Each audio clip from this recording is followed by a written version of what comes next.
What is up, Jabronis? JJ back here with the crew. Jason, Coop, talking a little NASCAR. Today, boys, the Auto Club, I guess Pala Casino 400, Auto Club Speedway. We're in Cali, which kind of sucks because we do have some rain concerns, and it'll start 3:45. Because not to say that there's ever been a race where they've pushed up early, but man, it would have been nice if they got this in a little earlier because it does look like we're going to be up against some weather issues a little later on. We can talk about that. Coop, I'll start with you. It's been a while since the band got back together. But how you been? I know that you guys did do a show last week, or is this the first one? Yes, we did. Yeah, you got some big shoes to fill, man. BigT was in that spot. Oh man, yeah. No, I'm never gonna fill those shoes, but we'll just aim to be a second banana as best we can. But how'd last week's track go and the race, and how'd you guys do? It went very well. I think it ended as we expected. A fair amount of chaos, not like, a top tier race that had, a bunch of chaos, but it had, enough. The racing was pretty good. I would have liked to see some more 3 wide versus the 2 wide that we saw. But it's the Daytona 500, man. And, it was a solid week. I don't think we had any like huge hits or anything of that nature, but, we're back again, and plenty of people cash green screens. Love it. And Jason, last week's show, like I know you didn't do the shows with us last year. Was last week's show your first NASCAR show with Run Pure, or have you? Yeah, it was my first show with Run Pure. It was nice to get out and start the season off with Daytona 500 and get my feet wet, and it's a lot of fun. Like I said, BigT, it's nice meeting you and doing these with you. It'll be fun throughout the season. Excited for it, and like I said, we got a big race lined up today with Auto Club, the last race on the 2-mile configuration, Auto Club Speedway. So a lot of drivers probably want to win this race. It's the track surface is great. We got some high tire wear. Tire is going to be an issue. It's like really get a chance to get these drivers talent on display. So it's going to be a fun afternoon as long as the rain holds off. Awesome. Love it. So real quick, man, like you were missing last week. You went to see Adele. How was it? I did. I'm not a big Adele fan, so it was fine. I wouldn't think you would be. I'll be honest though, like I do listen to definitely I guess what we can call flamboyant music, but the Adele stuff with the love, like the Lifetime movie song, like I could just do without it. My wife loves it though, so she had a good time. Have a balance. It's all that matters, I want to be clear, she has a lot more good times than I do, but it's fine. She's been having a great time, man, here recently. The Eagles, yeah, got to the Super Bowl. She got to see Adele. That was a tough L for her, but you just put one foot in front of the other is all. But no, it was good. Can't complain. Thanks to Dad for that. And then look. Oh, your dad stuck it up your butt too, didn't he, man, with his nice win? Yeah, he consistently. He's been sticking it up my ass since he was coaching my basketball teams at age 5. So yeah, it's all good. How long did it take him to win that? Was he there for several hours or just? It's like an hour table, like 1 hour at the craps table. Nice. So yeah, no, it was a nice little score for him. I know he had a smaller score as well, but he ended up giving some back. But either way, it was a profitable trip for him, so it was good. I lost a little bit of money, of course, because I wasn't involved in those tables that he was, the good ones. But needless to say, we moved forward. What's up, Poker? Cohiba, Cuba, Salah. I'll say this, rain delay for the show. We started like 3 minutes late, so settle the fuck down. Also, the likes. Coop, do you have YouTube up for the likes? Like, are you able to see where we're at? I don't have YouTube up on my machine. I do not. I'm sure it's low, so you can just go ahead and tell them that they fucking suck. Yeah. You guys want good, like hardened, like defined picks, like from us, whether it's on the betting streets or even on the DFS for like a core. Like the least you can do is like the video. It's really not hard. Yeah, just a simple fucking finger to the like stick. And like the thing is like it's free content too, so like you don't got to be a douche. It's not hard. Just like the video. And it's good content all around. Maybe some of the things I say or don't say aren't great, but these two guys are experts. So let's just keep the mojo going. Thank you, Ryan, Robert. Oh, only 24. Yeah, what are we doing? There's 144 of you. So hands out of your pants, onto the like button, and let's keep this thing moving. So for folks that don't know, Run Pure, we run through Coop's playbook for this. We give you some. He walks through some of his dominators. And place differential guys, the mid-tier folks, value plays, and even some drivers he's fading. But again, you get all this data if you're a Run Pure member. So not that we don't want you watching the video, but You don't need to spend an hour watching the video. If you are a Run Pure member, you'll get all that data for free. And then, Jason, your article is still free every week, right? The write-up you do for the whole track? Or is that now behind the Run Pure? Nope, that's free too, right there. Got a cheat sheet, got cores, got my player pool, a nice write-up, breakdown of the slate is all right there for free for everybody. So check that out as well. Love it. Yeah, you Jason, you do a midweek show too, right? I do a midweek show on Thursday nights on YouTube over at Daily Fan Racing Channel. Love it. So, a lot of content. Love it.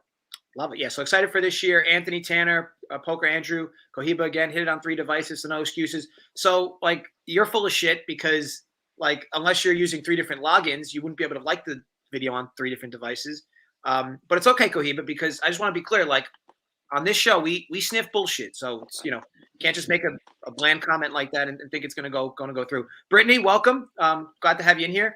Hoping for some good NASCAR content here from all of us, but we will see. Time will tell. Regardless, what you do know is we will have strong takes, yay or nay. We don't just sit here on the sidelines, giving out every driver for everything. But yeah, without further ado, let's talk right in it. Coop, before we go through yours, Jason, do you want to give like a high-level summary on what you're thinking of the track based on your article? Maybe some points you want to hit on before we jump into Coop's playbook? Yeah, basically, Auto Club Speedway is a high tire wear track. It's one of 4 high tire wear races that we see on the schedule. Comparable tracks that you're going to look at would be your tracks like Homestead, your tracks like, obviously, Auto Club. You have, help me out, Coop. What's the third? Darlington, yeah. These tracks tend to be, as tires wear, the high line comes in, you're going to see these guys gravitate towards the wall, closer to the wall. Guys who have a history of dirt track racing typically do well. Guys like Kyle Larson, who can run that high groove. Guys like Tyler Reddick, we see be dominant in the past and put up a lot of fast laps. So looking at guys who performed well on those high tire wear tracks in 2022 in this new car, and again at track history over the recent years, the last 5 years, when that track really started getting seasoned and that surface started getting seasoned at Auto Club, is your good place to start when looking to target drivers for this week. Love it. Love it. And Coop, on your end, before we even go into your playbook, do you want to give any type of high-level summary of the track or some thoughts you have coming in before we go into I guess we'll probably start with your dominators, but either way, you want to give any thoughts beforehand? I mean, Jason covered it pretty well. I'll just add that this is the last race, not at this track, but at 2 miles at this track because they sold the land, which you can't blame them for what they got with it. And it's going to be a short track, probably not next year, but the following year. And then, I think another big question for this is, this was really the first real race last year in the new car. So how much do you take off of that particular race? That race pretty much set up the rest of the season for what we found out to be tire issues on the intermediate tracks, where they would either fall off, they would blow, or they cause drivers to spin. Will that happen this year? It would have been nice to have practice to see, because during that practice last year, within the first 5 minutes, you started seeing the issues. So that could happen. We don't know. We'll have to wait and see. They are running the same tire this year that they ran at the end of last year, which performed better on these intermediate tracks than the prior tires that they were using. So we'll just have to wait and see, because typically, we had 12 cautions in this race last year. This is typically a race where you see 4 to 6, and in the past you would see some long green flag runs. Yeah, there was a lot of chaos in that race, Coop. And I think when I went back and rewatched it, the longest green flag we ran was like 19 laps. You didn't get a chance to really see the tire wear play in effect and those guys rise to the top. But one thing I will say, like, as good as the tire issues got towards the end of the year last year, this is a green racetrack. We didn't get Xfinity race on it before this race, right? Yeah. So this track will eat the shit out of tires to start this race. Guys are going to come in and not know where those pressures got to be with this new tire compound. Guys are going to come in low. I have a feeling we're still going to see tire issues, at least in the first stage of this race. Yeah, because like part of me has a thought in the back of my head, like, were the tires much better at the end of the year, or was it that the drivers weren't pushing the tire pressure nearly as much because they were in the playoffs? One, right. So they didn't need to win, or two, the drivers that weren't in the playoffs, they didn't need to push it either. So it wouldn't surprise me if we see those tire issues creep right back up. We'll have to wait and see. And I'll say this: I see like we're a little over 77 likes now. Like we get to 150, I will definitely give a driver I'm going to be way overweight on, and even maybe a lower owned guy that I'm going to be way overweight on. Obviously, if there's anything Jason or Coop wants to add after that, but either way, want us to get to 150 likes. There's no reason we shouldn't. I think last year for a decent portion of it, we were getting to 200, 250 for most shows. So let's not be silly. And there's enough of you watching. So again, let's not be silly. Cool. I don't know what I could give away that I don't already give away for free. I mean, you want like my firstborn son? Is that something I can put on the line? Yeah, I mean, maybe you could give us some ice fishing expertise. Yeah. All right. So Coop for Dominators. Now I'll say this. This is whenever you have these like low lap tracks like this. I mean, it's not super low. It's like, but it's one of the lower ones. Obviously, place differential becomes where everybody wants to navigate towards, and especially with rain in the mix. Your Dominator points could potentially be limited if this race gets shorted early. So I would argue that, one of these guys, one, possibly even two of the guys Coop is going to mention in this list is likely going to be your unique way to win a lot of money today. The place differential guys are going to be what eats up most of the chalk. But with that said, Coop, I'll let you walk through it. Who are some guys you like on the Dominator end? So I kind of broke the Dominators down into three different groups based upon the starting positions of the drivers. And, everybody's going to gravitate towards Kyle Busch or Kyle Larson because, one, they can be Dominators. And two, they carry very good place differential with them. And then three, they're very good at this track. So, they have everything going for them. They're not drivers I want to fade. I'll definitely be in line with them. It's just a matter of how you play them.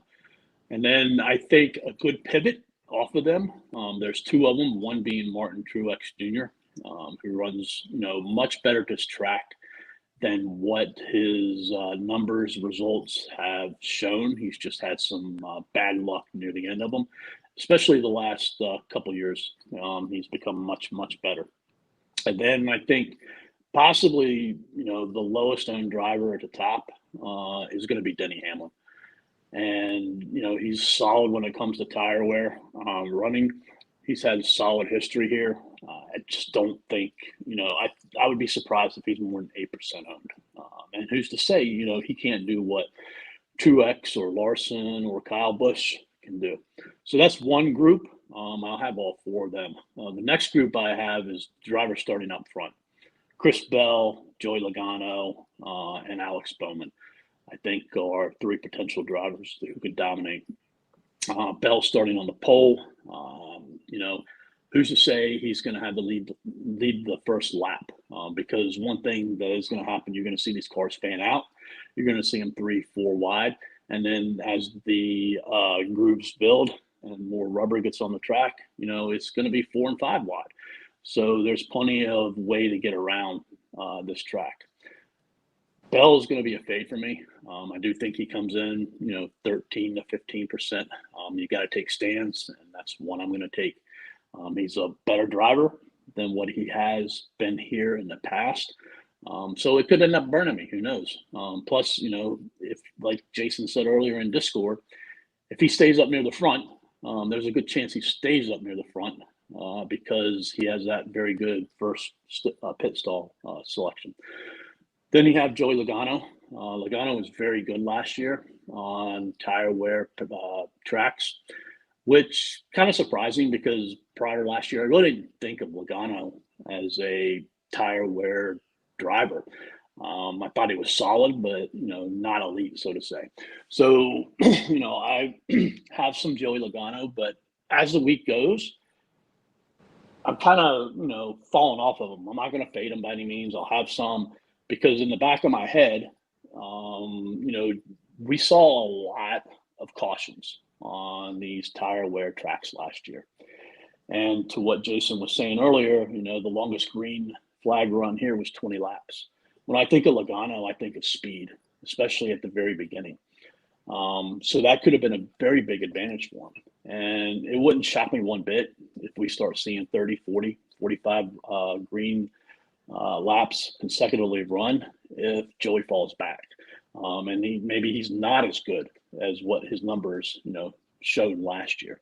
And then the last driver is Alex Bowman. Next to Hamlin, he's probably one of my favorite GPP plays. I won't have a bunch. Don't need a bunch. The price is very good. He's a mixed bag here. He's not a bad driver when it comes to tire wear, but I wouldn't say he's elite either. He's good enough to where he can get it done.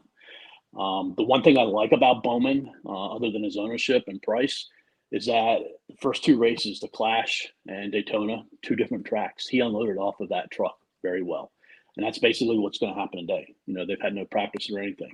So, I wouldn't be surprised if he's leading lap one, starting fourth position. So I want one, maybe two of those drivers. And then the last group I have as far as potential dominators is the group of Chastain, Blaney, and Harvick. I think they're starting 8th, 9th, and 10th. Ross is my favorite out of this three. He did very good last year on high tire wear tracks. And, I think next to Hamlin, he's going to be the lowest owned up top. And who's to say, he can't surprise and do very well either. Blaney, I'm just going to avoid. If we do see long green flag runs, he's typically not the best at them at this point of his career. And then Harvick, I just don't have much feelings on Harvick this week for whatever reason, whether they're negative or positive. So I'm just going to pass on him. Good stuff all around there, Coop. And I'll say this, as you know, with me and Chastain, Chastain runs so damn pure. It's so annoying. But I will say this year I'm going to have a different take. I was just fading Chastain every race last year. And don't get me wrong, if you were in chalk, if you were in cash games, Chastain rarely hurt you. But if you were trying to win big tournaments last year, Chastain was not your answer. Consistently, he would just find his way moving up into the pack, unless he started from way in the back and he got you a place differential. But I just think in terms of him being in optimals, it wasn't very frequent that he ended in optimals, despite how good he was racing and how pure he was running. between multiple accidents that somehow he got out unscathed in it felt like every week. And some of them he was causing, but needless to say, Jason, on your end, dominators speaking. I'll touch on some points after you speak. But I think to Coop's point on Chastain, he's not a guy I really touched on, but I do like the Chastain call there because no one's going to play him, right? When you look at his high tire wear track performance last year, he had the second most fast laps on them in 2022. So he has speed on him. He's a guy who could get to the front and nobody's going to play. But I really did sprinkle in some exposure to him because once I saw him on Coop's player pool, it's I can't have everybody at RPS playing Chastain, and he does end up optimal. And I see this train of RPS guys winning, and then me being the biggest Chastain fan of them all, sitting on the sideline watching everybody else celebrate. So I had to get some exposure to Chastain. Who would have sacked you twice in a row, man, if that would happen? I know, it would have been terrible. But I think the big thing about this slate is with qualifying being rained out, with starting positions, it does present, a ton of chalk. A lot of guys coming from the back. And it's going to be very hard to imagine a scenario where you got only a 200-lap race where these guys don't score towards the top of the pylon, right? If you look at the history of high tire wear tracks, we tend to see more of those combo type performances, guys who can score PD and dominators. And there's a shit ton of those guys like that on this slate. Your Kyle Larsons, your Chase Elliott's, your Kyle Busch's, your Tyler Reddick's, your William Byron, all those guys not only have position differential, but they can also get to the front and lead laps. So it's hard to argue against any of those guys aside from the fact they are going to be the highest owned guys on the slate likely, which brings us to Coop's point, which I think was great, is you can find some leverage by targeting guys with dominator upside who are going to be vastly lower owned. One guy who we are both in agreement on, a guy in my GPP core, is Martin Truex Jr. I don't think a lot of people is going to dig down this low with the position differential there. I think it's going to be overlooked. A guy, he didn't have a great race here last year. I think he just ran around, middle of the pack, didn't do anything great, but track history wise, nobody's been better at California the last 5 years. I think he dominated a few years ago in this race. We've seen him high tire wear tracks, was very good last year, created speed at the end of the year, came out of the gate strong at the Clash. So I really like Martin Truex as a sneaky play here. We kind of disagree on Christopher Bell. I do like Christopher Bell today. I think starting from the pole, again, he's a guy who we saw with incredible speed on intermediates at the end of the year last year. I don't think anybody's going to play him because you look at his high tire wear history, his auto club history, it's not great. There's not a lot driving you to Bell, but he's great at dirt track racing. He's going to have a clean track in front of him. He gets to ride that high line. great pit stall. You know, we see a lot of pit stops throughout this race. He's going to be a guy who can come out with the lead, you know, several times throughout the course of this race. And if he can just maintain and put a stranglehold, he's going to score well at like a 10 to 15% ownership. One guy who you mentioned there who I've started to talk myself out of was Joey Logano. I just think that when you're looking at options for dominator positions, I think everybody's going to gravitate to Logano for all the reasons you just said. So I think of these options, he's going to be the higher owned guy. And when you look, he's never won here. He hasn't really had a true dominating performance here. The most laps he led here was 41, and that was 10 years ago. So he's good. He's a top 5, but top 5's not going to cut it on this slate with all that position differential. You need a guy who's going to score 20-plus dominator points to compete with that position differential coming from the back today. No, I agree with you. Like, I think there's Kyle Busch and there's Kyle Larson who stand out. They're the two, you know, that obviously we're all going to be drawn to. But I think after that, you know, any one of them, like Ross Chastain or Denny Hamlin, can do just as well as Joey Logano. Alex Bowman can do just as well as Martin Truex, you know. So, like, to me, they're all in a very tight group. You know, and one or two of them is going to do good, and like 6 or 7 of them's not. You know, they're all risky. And it's going to pay to get different today. Like we just mentioned, they didn't have practice. These cars haven't been on track. This is the first race of the year, particularly. I mean, so we don't know who's going to have what, right? We don't know. I mean, fucking Daniel Suarez could show up and lead the whole goddamn race from 7th. We don't know, right? I mean, it could happen. Exactly. I wouldn't bet on it, but. Like, I think we're both in agreement that Suarez, Buescher, and Stenhouse are drivers we're not going to be playing. Right, exactly, yeah. Right. So, you know, if you want to play some Buescher, I would, you know, pivot off of the DFS side and look at it from the betting side if you possibly can. Because if you feel strong about Buescher, he has a great price to get a top 10 at FanDuel at plus 390.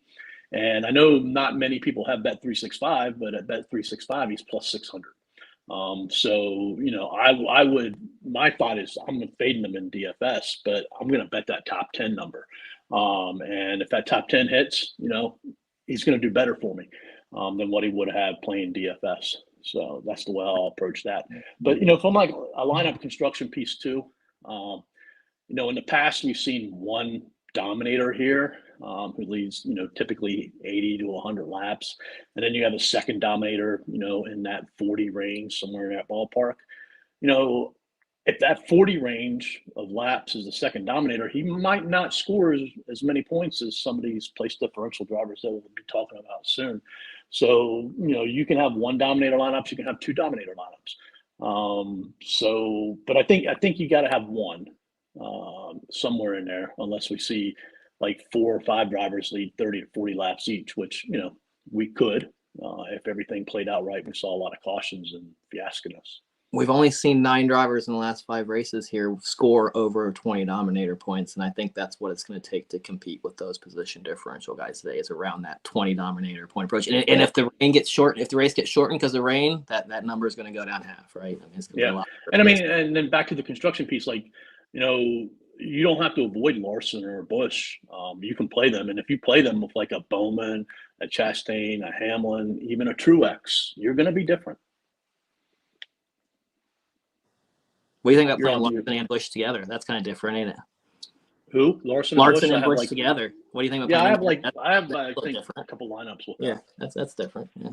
I'll just touch on this quick because obviously a lot of people use optimizers with NASCAR, whether you're building 10, 15, 20, or 150s or anywhere in between. Just be careful with the dominator end of it. Like, for instance, like if you just put a handful of dominators in a group and say, you know, max out at 2 or max out at whatever it is, like just a perfect example, like Logano and Christopher Bell, like the chances of these two together being in the optimal is not going to weigh around the upside around them. Like, obviously, look, in reality, anything could happen. It could happen, right? But you run this race 1,000 times, like them two showing up in an optimal together in this race is probably less than like a percentage of a percent. Like, so I know you want to be different, right? But at the same time, you want to be different, but still have upside. Like, those two just don't have it. And because there's so much place differential in the back that Coop's about to talk about, it just makes it very difficult. I think yeah, you want to have a few dominators in every lineup to be different. So like you basically, whether you do a 4-2 with 4-2 place differential and a 2 dominator, whatever, but your dominators that are up the front, you really can't be paying for big time money on the dominators just because you'll need the salary relief on some of the place differential guys. And then look, find spots to be different. Stick in a guy that's 8% owned, stick in a guy that's 10% owned. If you have a chalky, if your entire lineup is chalky and you're entering the max 150 with 29,000 entries, like you're just not playing the sport right. Like it doesn't mean you can't win. It's just over time, there's no way you're going to be profitable in the sport. I mean, there's two things going against the drivers who are starting up front. One, they have that competition caution at lap 20, which is going to bring everybody down pit road, and it's going to shake up the field. It's going to give those drivers who started farther back an opportunity to make some passes on pit road. It's going to make the drivers who started up front have the possibility of possibly having some issues on pit road. So, and then the other thing is like these drivers that are starting 13th, 14th, 15th, the Hamlins, the Larsons, Kyle Busch even at 21st, back there, like they've got probably a handful of very easy cars to pass in front of them. Like I don't even know if Cody Ware is going to start in the 11th position. He might just drop to the back at the very beginning of the race. Who knows? But Gilliland, they're going to pass. There's like I said, a handful. They're going to get up there pretty quickly. Plus, you can pass on the very first couple laps very easily at this track. So that's why I like that Bowman call as a positional dominator, because at his price, like you don't need him to do a ton, right, to hit value. He doesn't need to do like as much as like your guys priced around your Chases and your Bushes. And like when you see the guys you're pivoting off of him, like your Dillon, your Jones, and Briscoes, like he doesn't need to do much to beat them either if they just run top 15, run 15, 16, 17, if they don't hit their ceilings. So I think in the end, Bowman's got to get some dominator points. He does. If he finishes, he doesn't have to lead 100 doesn't laps up, right? Right. He doesn't. No. All right. So, Coop, we'll slide over to the most popular portion of today's race anyway, the place differential drivers, right? Obviously, got a lot of big names in the back that have really good win equity. So you get kind of that double of best worlds, right, in terms of the place differential points. You can't really lose points and, obviously an accident of sorts. But and, of course, there's an opportunity for them to lead laps, right? So, overall, how are you approaching place differential? Who do you like the most? There's a bunch of guys in here that are going to be 40, 50% owned. So walk us through your mindset here. Yeah, I mean, we were talking about it before the show. There's 6 drivers here, and, they're all kind of like in the mid-tier range. And then you have 2 of them in the low 9Ks, and then you have Chase Elliott in the above 10K range. So how is all that ownership going to play out? I think we both agree that Byron and Reddick's going to be very popular. Jones is going to be very popular. Chase is going to be popular just because of his name, and he's got that upside with him back there. I don't think fading or trying not to play any of these guys in your lineup is a good move because there's 6 of them, and the chances that all 6 of them fell is very unlikely. Now, the chance that 2 to 3 of them don't, get there there's a good chance. So, I'm going to be overweight on most of these guys, but I'm just going to be mixing and matching them and pairing them. Have 2 lineups, or have some lineups of 2 of them, 3 of them, 4 of them, so on and so forth. So, but the one stand I am taking in here is I'm going to fade Chase Elliott. We have a lot of chalk on this slate, and you can't play all the chalk. So Elliott's going to be my fade. And other than this particular track, which was the very first race that we talked about last year, he did not do very good on the intermediates last year in this particular package. He struggled with the speed. And, if you look at his car so far coming off the truck, of the Hendrick Motorsports cars, it hasn't been one of the better ones. So, he has to finish 11th in order to pay off his price. But the drivers who are in this group, the Jones, the Dillons, Reddick, Briscoe, all them, like they only have to finish 16th, 17th, 18th, 19th. And there's a very good chance that, at least one, if not 2 of those drivers finish, in the top 10, around the top 10. And if they do that, that just means that, Chase Elliott has to finish even farther up the leaderboard in order to outscore them. So I just think he's going to come in over-owned. He has a lot of upside, but I just feel that upside, isn't as good as the upside of the other 5 drivers. And like I said, you got to take stands, and that's going to be my stand. Awesome. And obviously a big piece like this with place differential. Oh, sorry about that, Jay. With place differential being such a key portion of it, who are your who's some drivers you're really taking stands on today, whether it's positively or negatively, Jason? As far as place differential, I think like Coop said, a lot of these guys, they're guys that you kind of have to cram in. Their upside is hard to really ignore. But I think you can take some stands through there. For me personally, I'm gonna have a little bit more Byron than I am Reddick. You can not play those guys together is one way to kind of get different. I felt like Chase Briscoe would come in a little under-owned as opposed to Jones and Dillon, only because when you look at track history here, I think both the history is going to point to Dillon, going to point to Jones. There's not a lot of history pointing to Briscoe. You're kind of crossing your fingers and thinking he'll be a wheelman and get to the top 10. But I could be wrong there on his ownership. I think some places that you can really find some leverage, at least where I'm looking to, is I'm looking for in that cheaper price range and kind of maybe getting down to your Ryan Preece and your Eric Almirola, who I think most people are going to go down into the really low range of your Justin Haley's, and that's where a lot of ownership's going to go into. I think if you can find that middle ground, that 6,700 range, and focus on those guys, Preece, Almirola, great track history here, 3 top 5s in the last 5 races, starting 17th. You need him to finish top 8 to compete with these positional guys, but he can do it. He finished 6th here last year. Another guy who can kind of get away from there. I don't know if Coop touched on this because I kind of broke up is Brad Keselowski. Starting 16th, he's got 4 top 5s in the last 5 races here. I know a lot of that was with Penske, but even last year in his RFK car, he was running top 5 twice. He worked his way up in the top 5 before he ran into trouble, got spun out, got stuck in the grass, had to get towed off. So he's a guy who has to finish top 5 to pay off with that position differential, but he's going to be less than 10% owned. No one's going to play him, and if he does get top 5, it's definitely going to make your lineups. Yeah, so I'll just touch on a few points. I typically, I might not obviously understand the intricacies of each driver and all track history and whatnot. From a price standpoint, I just can't play Keselowski at 7,900. I get it. Obviously, the limited ownership. The problem is what I've learned with this sport is people play everybody. Keselowski's going to be 10, 12% owned. And to me, he's just a driver in this spot that is just an easy fade. For me, doesn't mean he can't get there. But to your point, he needs a T5, which there's just so many other guys at cheaper prices that have similar equity share to T5 that are also going to be, call it 8 to 10% higher owned. I would just rather look. I could almost guarantee you, Slate will start. Keselowski's going to be 11, 12% owned on most, whether it's cash, whatever. And I'll just let those people. I'll just let them pay the rake today. I would tend to agree with you, but when it's a guy like Keselowski, who has a proven track history of always being top 5 at this track and always running up front, it's kind of like you're getting a guy that no one's going to look at.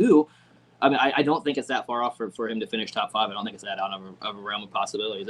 Especially when they're chalk you're avoiding is guys like Austin Dillon and Eric Jones and Chase Briscoe, who we know more often than not. Those are the guys who tend to find trouble.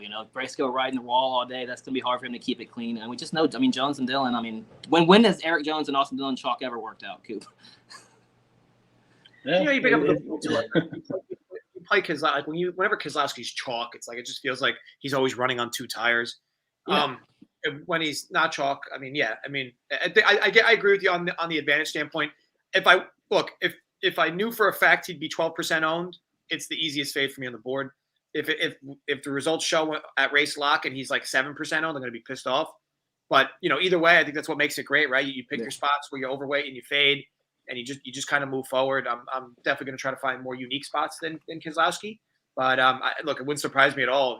He pops in the top 10 early and just kind of stays up there all race and sneaks into the top 5 before race end, which would definitely put him in the optimal. All right, so let's move over to where we at on the likes, man. Have we got to a 125 yet? So I don't have the YouTube up. I will rely on our friend Robert to give us an accurate answer. And if the number sounds so egregious, I'm just going to have to go to YouTube. So Robert, don't lie to us, okay? Putting your ass to the fire here. I expect an accurate number on the likes. Let's move over to. I guess it's a good category. Coop, let me ask you: is this a new category for you? What's that? Drivers who we are looking for a good finish from. Yeah, we had it last year. It's like it's like a wild card Jeopardy round. Like I actually. These are typically the middle tier drivers that come in mid-range price, and you don't necessarily need dominator points from them, and they're going to be on the lower end side of things. So the slate is a little bit different. We already talked about Keselowski a little bit, but I have 3 drivers in here: Keselowski, Cindric, and Bubba Wallace. Keselowski. For me, he's Heckle and he's Jide. 1 week he has speed, the next week he doesn't. So which Keselowski shows up, we don't know. But to Jason's point, he could very well finish 5th and do very good. To JJ's point, he could come in at 12% owned, which you don't want to see, because if you want to play Brad Keselowski, you want him in that 6 to 7, 8 ownership range. So I mean, Saber's putting them around there. I mean, I don't know if obviously these numbers aren't always fully accurate, but I mean, Saber's the only reason I say is because at his price, like people that just run optimizers, he's gonna land in some of them. Like, I mean, he's not. Yeah, when I say some of them, he's gonna land at sub 10% of them. So unless you're doing a lot of tweaks to your own numbers, like I don't have all the sims in front of me, like from Roto Grinders and all of them for that matter. But I mean, if you're just using Saber and you're not touching anything, he's gonna land in. Based on his projections, he's going to land in sub 10% of your lineups. Yeah. But to your point, it definitely could be disparate based on whatever optimizer you're using. Sorry, cool. Then you got Cindric and Wallace. The thing with Cindric and Wallace, I could say that their speed is going to be more consistent than what Keselowski has. But then on the other end, Keselowski's probably a better driver at managing his tires than what both Wallace and Cindric are. We saw a little bit of improvement from both of them last year on these, but Bo Wallace, he might be sub 5% owned. But for him to end up being optimal, man, so many things have to happen within this slate. He's a tough play. And we're probably talking like, if we ran this race 100 times, like maybe 5% of them, it would plan out for him, because like there's just so many drivers who are starting farther back at cheaper prices that would have to fail. So in the end, I had some interest in all 3 of these drivers, but when I started making lineups, you can't play everybody. And I decided I wanted to take my shares of them and put it into like the Truexes and the Bowman and the Chastain, those type of drivers, who I think have a better shot at winning, have a better shot at earning some dominator points and the finish position. Good stuff all around. And then there on that end, Jason, as far as like drivers you kind of looking for that good finish from, I know you're high on Kez. I know Coop mentioned guys like Cindric, Wallace. Anybody specifically outside of Kez that you're thinking from the middle of the pack, maybe some ownership, some not, that could land a good finish today? Yeah, a couple guys that I kind of touched on earlier who I think people are going to avoid is going to be, Ryan Preece and Eric Almirola. They kind of fall in that no man's range as far as salary is concerned. I think a lot of people are going to dip down. So I think you can get a guy like Eric Almirola starting 17th who has, like I said, top 6, top 7 upside, who can come in at this race at a very low ownership. And even Ryan Preece is interesting starting 27th, because I still think he's going to come in sub 20%. Probably here, and you're not sacrificing a ton of position differential to target him. So he's a guy who jumps off the page as me as a guy who I like targeting in my GPP builds. At least getting off of those, your Haleys and your Ty Dillons that I think a lot of people are going to gravitate to, who I think their upside's kind of capped. Ownership's going to be high, especially a guy like Ty Dillon. I think. What do you think, Coop? I think a lot of people are going to gravitate to Ty Dillon today, starting DFL on the fields, 5,300 cheap. He gets a lot of guys in. And I think just a lot of people going that way in that 77 car. And I just don't think there's a ton of upside. Like I probably safe, maybe finish 30th, but I don't think he's going to come in and score well on GPP. So I think differentiate yourself there and getting off those guys and coming in a little higher is a good start. And then just one little final note on this. I talked about Buescher earlier with the top 10. I'm looking at Keselowski and Cindric in the same boat. You can get good top 10 numbers on them at FanDuel and at Bet365. I bet both of them to finish top 10. And, if they do, or one of them does, because the numbers are really good, you don't need both of them to make money. I think it's going to be a better route that way than what it would be from a DFS perspective. So I'll say this. I do like the Almirola call. The spot he's in and his price, I think makes a decent amount of sense. Obviously, he's going to need some things to go his way. Definitely, if Almirola's in your lineup, he obviously either T5s or you just had some crazy place differential that didn't work out from the back. But Ryan Preece to me is like pound for pound one of the best plays in the entire slate. I mean, problem with NASCAR is it's so volatile. Where like just because he's a great play, get into an accident or whatever. But the guy's 6,700 starting from 27th. He's got slightly less win equity than Chase Briscoe. He's up there in terms of his odds to win this race.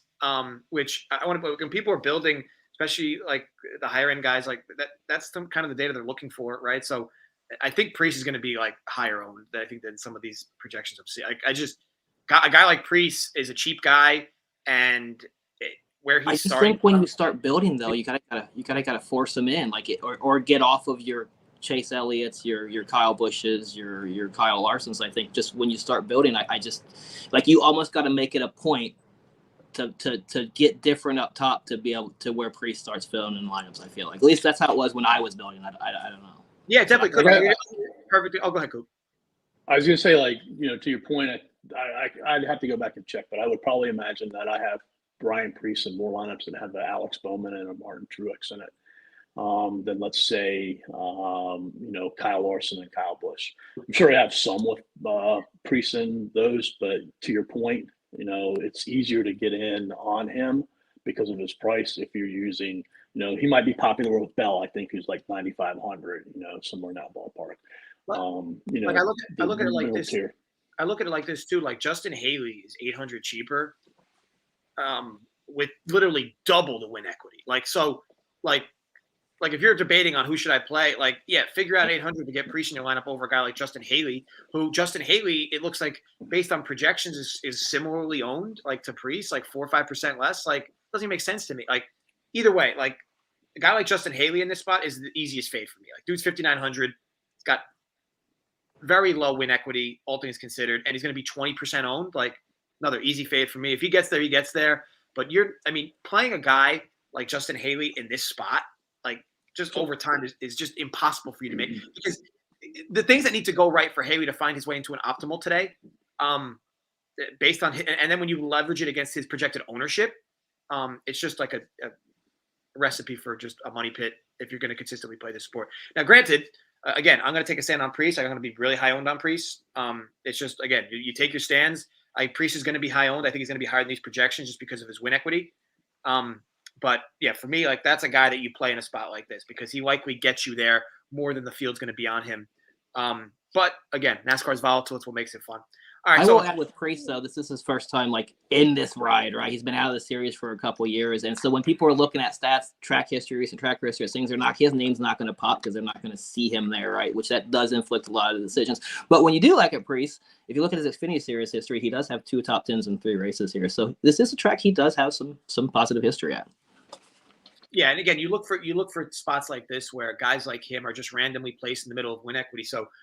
And again, you're playing DFS. We're not necessarily talking betting, right? If you're playing DFS, you're kind of trying to figure out where the markets are going with bets to figure out maybe where your sharper money is in relation to how this race plays out. I mean, Preece's win equity is 50 to 1. Like, and he's starting from 27th. Like, again, he's got the same win equity as Almirola, who's starting 14 spots ahead of him. He's got the same win equity as Keselowski. He's got the same win equity as Ricky Stenhouse, who's starting from the 3rd position. Again, it's a number that's really sticking out. And for the folks that build these lineups analytically, that's why he's going to end up being decently owned. Like the folks that fire 150s in that big tournament, that's where they find the data for where they're firing. So I do think he's going to be higher owned, but I'm even going to go above that. So definitely going to be, we'll call it a stand where I'm likely going to be 50% Preece, and whatever happens. All right. So value plays. And I know we've already talked on Ryan Preece, but Coop, On your end, value, I'd argue just the same way we talked about the dominators, where you likely need one or two dominators in your lineup, and that'll likely be a bit of a difference for you. You're likely going to need at least one of these guys in your lineup at minimum, right? Because you need a value guy that could magically find his way into the top 10, top 15, maybe even top 5. So who do we like in here? I know we've already talked on Amarola Priest, but who else we like? So real quick with Amarola, I don't have a problem if you're playing, but I took the stand. I didn't play him because he would just take away more shares from like my Bowmans and my Chastains and pieces of that. You touched on Haley. I'm with you on Haley. One thing that Haley had a year last year where he overachieved and did much better than expected.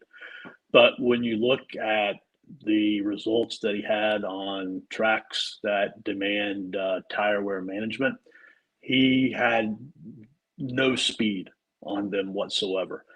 He did end up finishing, I think, third at the second Darlington race, but that was due to a lot of attrition and things of that nature. So I do like the stand of either fading or being well underweight on Justin Haley. As far as Ryan Priest goes, I'll have plenty of him. I don't know, like to what Jason was saying, he might come in a little bit lower owned than what we think because of his price being on the higher side of the value drivers. But I do like Ryan Priest. And then the three drivers that, I'll be overweight on is Harrison Burton. He did very well for us last week, put himself in a position at the end of the race where he was a low-owned driver who, could have paid off. Unfortunately, things didn't work out for him. So I'll go back to Harrison Burton again. He'll be low-owned once again amongst these value drivers. And, he has a win here in the Xfinity Series. And then I have interest in Noah Gragson, who starts 20th. He will be on the lower end side down here. I've been targeting Gragson for this particular race for a while because if you look at where Kyle Larson runs very well at, and you look at what Noah Gragson did in those Xfinity races, he was very, very good. His teammate is Eric Jones. He had some solid speed here last year. So I expect Noah to, be competitive. And the thing I like about Noah, he only has to gain 4 spots in order to hit his value and finish 16th. And then Ty Gibbs, my last one down there.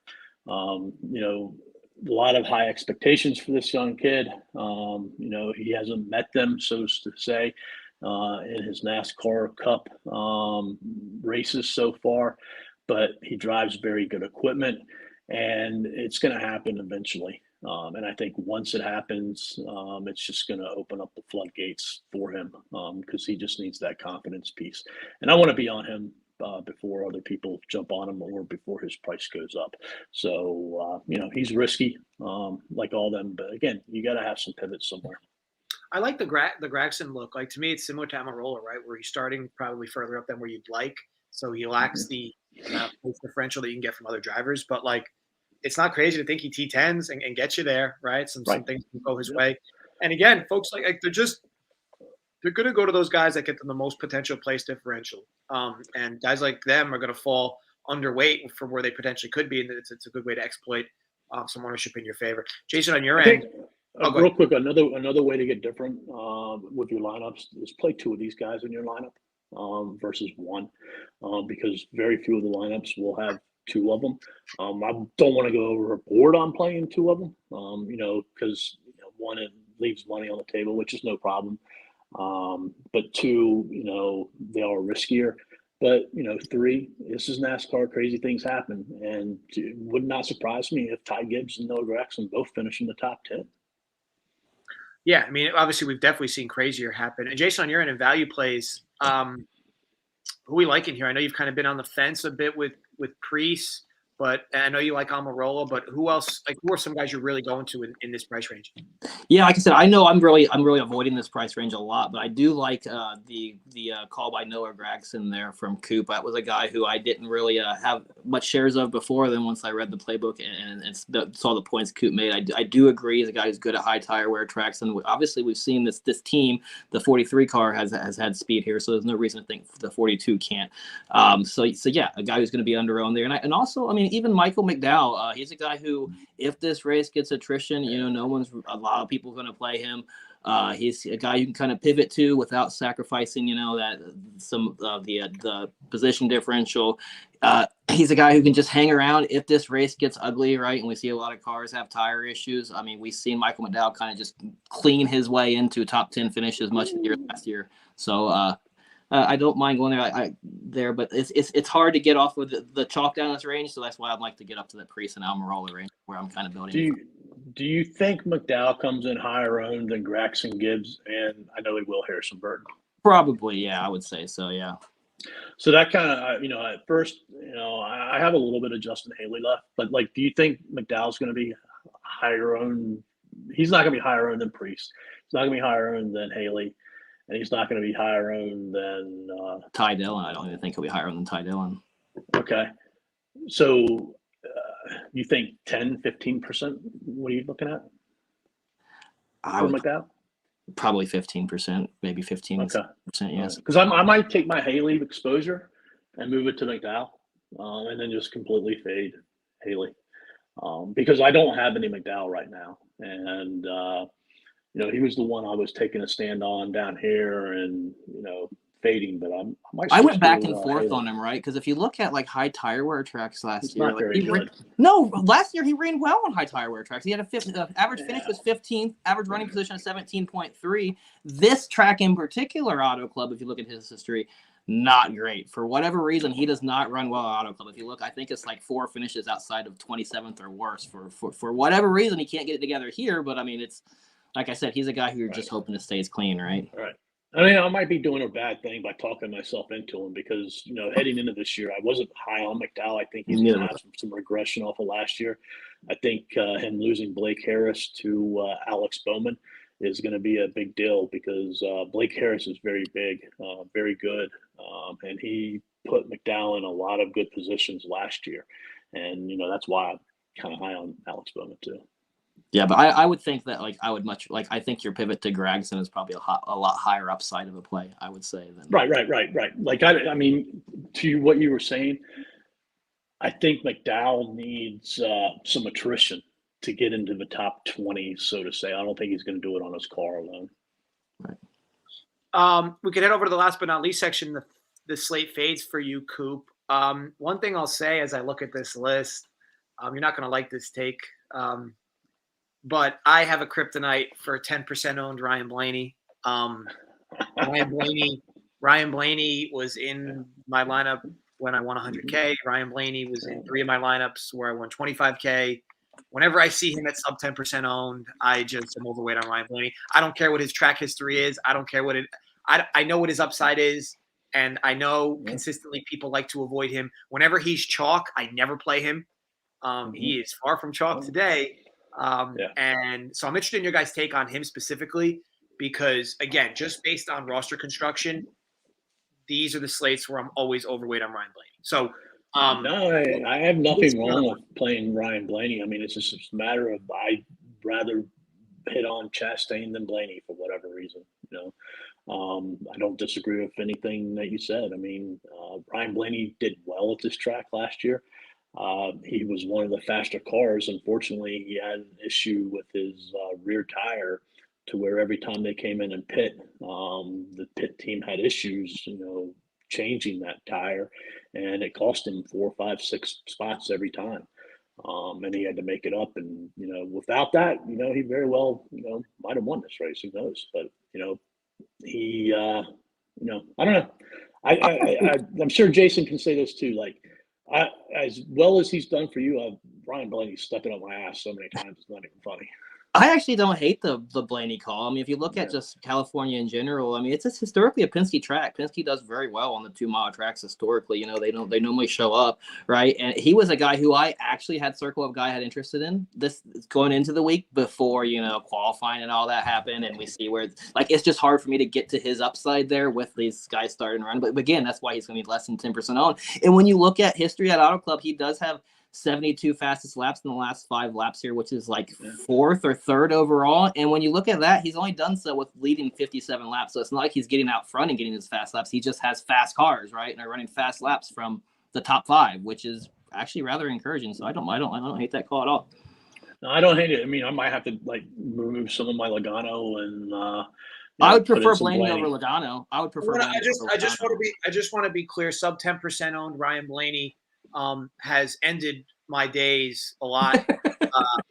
I want to be very clear. So I'm not saying like, yeah, you have to, but I just think it's a strategy that more people should try to commit to. And I want to be clear, when more people start trying to commit to that, he's going to go up and then I'm not going to be doing it anymore. But the 10% Ryan Blaney has been a cash cow for me. Whenever, just like I said, when you look at projections, if you see him at sub 10%, just consistently be overweight on a driver like him that has the upside he has, because he can always flash. And at this price, with where he's starting from, I don't even think he needs craziness to happen. If he's in the top 3, I feel pretty good. I mean, unless every place differential guy gets there today, I feel pretty good that if he just T3s, he's with a few dominator points as well, he's going to be in your optimal. So, I don't think you need him to win at this number.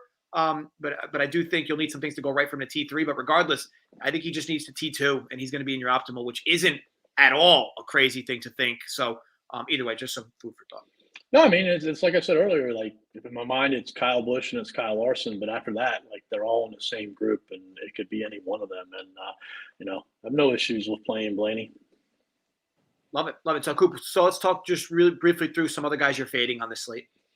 Well, I hit on Elliott. We hit on Suarez, Stenhouse, and Busher up front because they're starting too early. I mean, Cody Ware is probably the worst play on this entire slate because of the starting position. Corey LaJoie's right behind him, starting way too high.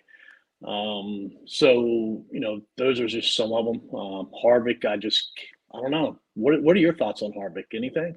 I can't get excited about Harvick today. I mean, you got it. He's going to have to lead laps, right? I mean, you're not going to get a top 5 out of Harvick to get there today. So unfortunately, I can't see a lot. Same way with same way with Wallace, right? I know you like Wallace, but I feel like he's still going to have to score down points to really pay off. Yeah. And at that price tag, 8,700, that's why I'd much rather Keselowski for 79. I think his price tag pays off a little better with the top 5. I mean, do you think it comes down to starting position for Harvick? Because if he was starting 4th and Bowman was starting 10th, would we have the same reverse thoughts on the two of them? No, I don't think so. At least I wouldn't. I think both. Because I mean, if you're still looking at the data from Harvick, just even on high tire wear tracks, they were not great at Stewart-Haas Racing last year in high tire wear tracks in general. I mean, aside from California at the start of the year where you had a bright spot with Briscoe ran well and Almirola ran well, they were terrible on them. And even Harvick in this race last year, struggled for the majority of the race and kind of got there by attrition at the end. So him and Almirola both backdoored the top 10 here last year because of the late caution. So I'd agree with that, yeah. But still, 3 top 10 in like the 3 top 10s last 5 races here, only 1 top 5. It's just, I don't know. You need that up front. I don't think you can get there. Yeah, you also need to keep in mind, obviously we've talked to a few guys that are coming from the front. I'll be honest, your lineup construction should really not have more than, I'd argue more than 3, but I guess even potentially more than 2 people that are starting inside the top 10 today. Again, you just need things to go nuclear in the back of the pack, for multiple guys in the top 10 to land in the optimal today, which again, makes you different. But man, if you're looking at your lineup and you're like, I want somebody in the front, so you end up going with a Bell or Logano, and then you're like, well, Dunkel said 10% Ryan Blaney, I got to apply him. She's sticking Blaney, and then you look at it and you're like, oh, well, I kind of like Harvick. That lineup is dead. As soon as lineups lock, dead. I mean, there's too much that needs to go right for you for that lineup to get there. Again, I know we talked. I agree with what you're saying 100%. I think in the playbook, I feel that I wouldn't put any drivers who were in that second group of dominators or the third group of dominators together. Bowman and Chastain or Bowman and Blaney look really good from an ownership perspective, and being different and things of that nature. But for both of them to get there, you're asking a lot. So again, I'm either playing those guys solo, or I'm playing them with, Truex, Hamlin, Larson, or Busch, drivers who I think can dominate out of the top 10. Yeah, you're really using those guys to pivot off of the other position. Therefore, not really using them to play a ton together. Yeah, I can't. even playing like Truex and Bell together is a stretch. I feel like even though Truex providing some position differential there, I still think that's a tough sell. So let's get before we hop off this show, let's get a quick peek on likes, see what kind of things we can give as we end off the show. I'm just going to mute myself briefly if you guys have a conversation because I think it's going to play the sound of this video when I click it. So let me see where we're at. Give me one. Drum roll, please. Like.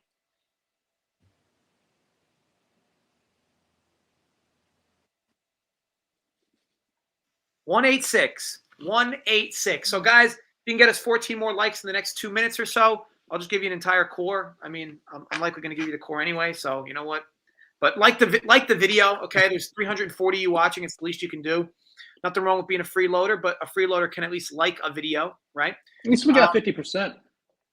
Yeah. I mean, look, sure, it's silver lining, right, Coop? But we're shooting for the moon here. I think there's enough people watching now. Like when we first started, it was like 120, 140 watching. So now there's 340. I feel like we can get an extra 10, 12 likes to get us to that number. So don't be shy.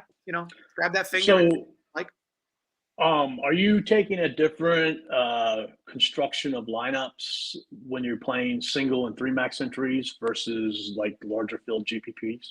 So I mean, in NFL, I do the 3 and the 10 and the 20 max. But for NASCAR, I play 2 tournaments every week. It's the 4 and the $15, and I just max them both out. I agree with you that like from a lineup construction standpoint, I can definitely build differently doing a 3 max, the 10 max, 20 max. It just becomes too much of a nightmare to create different scenarios that way. I like to just take my stands in the max entries. And it'll cost me money more times than not. And maybe I could spend more time being more unique on the 3 max and 10 max, 20 max. But I can't really answer the question because I never enter the 3 max tournaments.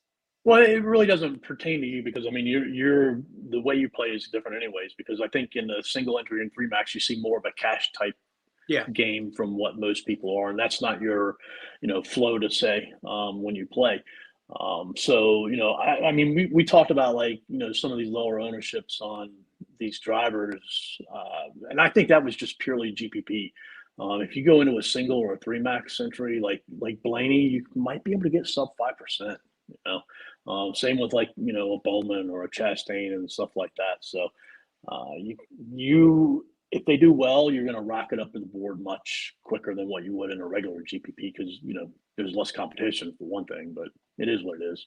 Yeah, I really like that call. I really like getting really like GPP wise with those 3 max. A lot of times that's what I'll do. And so if I'm playing like 6 or 9 lineups, because I don't play a ton of lineups anyway, instead of playing those 9 lineups at 20 max, I'll play 3 different 3 maxes, right? So that way the leverage I'm taking it means a lot more than going in those big fields. Yeah, I mean, for me, I could just end with what we can call a core. For me, Blaney and Priest, I'm going to be way over the field on both those drivers. Again, you can mix and match them with a big place differential car. Like you can throw Chase in there, you can throw Kyle Busch in there, you can throw Tyler Reddick in there. I do think that you should limit your place differential drivers to 3 max, like your big place differential drivers to 3 max. Again, just because it's going to be so many duplicates. Like if you're doing the 4-4-4, sure, you could be a little more progressive in terms of how high you're going on the place differential dudes. But if you're entering the $15, like really trying to win big money, like you can't have 4 or 5 place differential, like pure place differential drivers in those lineups because they're going to be duped all over the place, like all over the place. It doesn't matter how sour you leave on the table. No, I was going to say you're going to have a very high amount of lineups today where you see the same lineup 30, 40, 50 times in these GPPs. Cash is and it's not going to be one lineup. It's going to be several lineups that have 30, 40, 50, 60 multiples, maybe even up to 100. Who knows in the bigger GPPs. Yeah. So granted, look, I'm not telling you how you need to build your lineup. So I'm telling you, if you are max entering some of these tournaments, like you gotta be different spots. Do you have an optimizer up, JJ? Yeah. So what's the number 1 lineup you would say? So I'd love to give you. So the answer I'm going to give you now is going to be different than the answer I give you in an hour. So I don't want to like mislead people just because I have to. Gotcha. I have to tweak projections Right. at least to where I want numbers to be. But I will tell you this, like just knowing what I know about a slate like this and win equity and price. Yeah, a guy like Tyler Reddick is going to be like very high on, like very high on. So, I mean, it's not crazy to like. I think he's going to be like in the high stakes. Like Tyler Reddick's probably like 60% owned. Because, and I'm not saying I'm fading him, but I'm definitely going to be underweight on a guy like Tyler Reddick because I just have to root for one driver to fail, like versus one driver to win. Like I have to root for him to fail in some way. So, and I don't like. I'd rather play Elliott over Reddick just because I think less people are going to play Elliott. And I think that to me, they both have the same chance, in my opinion, of getting in the optimal, and more people are going to play Reddick. So. Like I think, I talked to myself where I said my stand is to fade Elliott. I think what you're saying there is that in the higher stakes, like I might play Elliott because I think in the higher stakes, I think Elliott might be one of the lower owned place differential drivers. Yeah, I think people are just going to find a way to not necessarily get to him just because of his price. Right. I mean, he's going to be owned. I want to be clear. Like even like a guy like Denny Hamlin, like in high stakes, ain't nobody playing Denny Hamlin. So. Like, yeah, in the 444 builds, I'm going to have a different construction than I will in the $15. But, yeah, so, I mean, as far as, like, who would pop for me, definitely going to be, at least in what I have so far, it's Blaney and Priest because those are the two I've tweaked the most. But I'm going to tweak some of these more to get to kind of where I want to get. I'm going to have more Almirola than the field. Definitely, there's a lot of these drivers at the bottom just definitely complete fading. So, a guy like Ty Gibbs, like I want no part of Ty Gibbs. I'm going to be underweight on him. If you could, again, guy that could get there, but I'll take my stands on these sub 20% owned guys to try to move up the field where I can. I'm going to be overweight on Gregson. So yeah, kind of that's a little shadow into it. And then yeah, every lineup is going to be sprinkled in with two big place differential drivers. So I think yeah, as much as these guys are going to be high owned, you're going to need them. Some of these guys are going to hit for you. So you got to make sure that you're sticking them in. I just don't think. I think if you're consistently going 3-4, like if you look at your lineup and there's 5 big place differential guys, like that's going to be a common lineup. Like, so, yeah, you're offsetting one guy maybe in that lineup, but realize like everybody's offsetting one guy and those 5 guys together might be, as silly as it sounds like, those 5 guys together might be like 10% owned, which is like crazy. So keep that in mind when you're building lineups. Any final notes, Jason? I'll start with you. Any final notes for this track as we end off the video? No, I think you kind of touched on everything. Like you said, I mean, this is the last race here on this 2 mile. I mean, we have had no practice, very green track. I'm going to just stress again, like we don't know who's going to show up with what on these cars. So there's a lot of unpredictability. So I think getting different in those dominator plays, I like leaning into the Chase Elliott play up top, letting the other field play on Kyle Busch, playing on Larson, those guys that have to hit dominator points along with that PB, more chance for those guys to bust, right? Go on those lower owned dominators, lean in the Chase. Make a decision one way or another on Byron and Reddick, and then just avoid the cheap guys. Yeah, we didn't talk much on Eric Jones. The dude's going to be massively owned, probably slightly less than Reddick. So again, it doesn't mean you can't play him. I just think on certain guys, take your stands. If you're just building optimized lineups, hoping to just have a little bit of everything and magically fall into shit, you can, but you just want to increase those percentages of falling into that shit. So fade drivers, don't be a pussy. Pick drivers and fade them, and then pick drivers and be overweight on them. Because long term, it's really the only way you're going to win. Now, granted, sure, if you're playing one off, like I occasionally play NASCAR, sure, don't necessarily follow my advice because it's not going to, you're not going to sleep well most time. But if you're playing the sport regularly every week, I do think, especially in tournaments, I do think you got to try to be different.